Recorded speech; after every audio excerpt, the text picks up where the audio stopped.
전 씨에 대해 특가법상 사기 혐의로 구속영장을 신청할 방침입니다.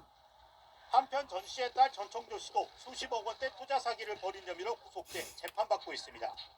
연합뉴스 TV 김경인입니다. 추위가 주춤하자 미세먼지가 말썽을 부리고 있습니다. 곳곳에서 공기질이 점차 나빠지고 있는데요. 연말까지 심한 추위는 없겠지만 대기질이 좋지 않을 전망입니다. 이마경 기자입니다.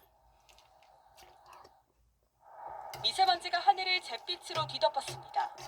뿌연 먼지에 휩싸여 건물의 형태는 희미하게 보입니다. 추위가 주춤하자 미세먼지가 기승을 부리고 있습니다. 특히 서쪽 지역을 중심으로 초미세먼지 나쁨 수준을 보였습니다. 인천 고잔동은 한때 초미세먼지 농도가 평상시의 4-5배 수준인 세제곱미터당 136 마이크로그램까지 치솟았고 경기 월고면의 수치도 85까지 올랐습니다. 모두 매우 나쁨 기준을 훨씬 웃도는 수치입니다. 연말까지 큰 추위는 없겠지만 공기질은 연일 좋지 않겠습니다.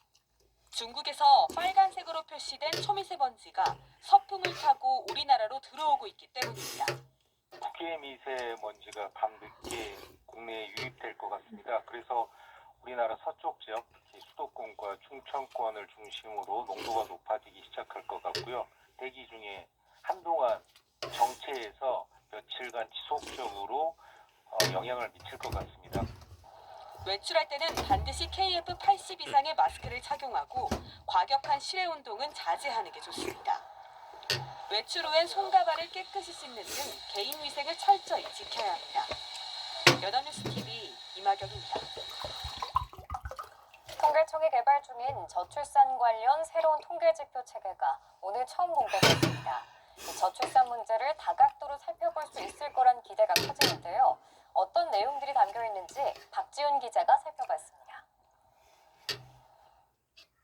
결혼하지 않는 이유, 청년 정규직 근로자 비율, 결혼에 대한 견해, 통계청 지표누리 홈페이지에 공개된 저출산 통계지표들입니다. 심각해지는 저출산 문제를 입체적으로 관리하기 위해 단편적으로 흩어져 있던 통계들을 유기적으로 재구성한 겁니다. 출산 현황, 결정 요인, 가족정책 세 영역으로 나뉘어 결혼을 위한 조건이나 청년들의 의식 수준 등 다양한 지표들이 공개됐습니다. 먼저 결혼에 대한 견해 지표를 살펴보면 미혼 남녀 가운데 결혼을 꼭 해야 한다고 응답한 사람은 지난해 30%에 불과했습니다. 아이를 꼭 낳지 않아도 된다고 응답한 미혼 남녀도 절반을 넘었습니다. 가족 형성 조건에 해당하는 지표들을 보면 지난해 29세 이하 청년 평균 소득은 4,123만 원으로 집계됐고 고용률은 약 60%로 나타났습니다. 결혼하지 않는 이유에선 남성의 경우 경제적 문제가, 여성의 경우 결혼과 일의 양립 문제가 가장 큰 것으로 나타났습니다. 가족정책 영역에는 사교육비나 육아휴직 통계가 담겼습니다. 구체적으로 지난해 학생 1명당 월평균 사교육비는 41만 원이었는데 초, 중, 고로 올라갈수록 사교육비가 증가했습니다. 육아휴직 사용률은 엄마는 70%, 아빠는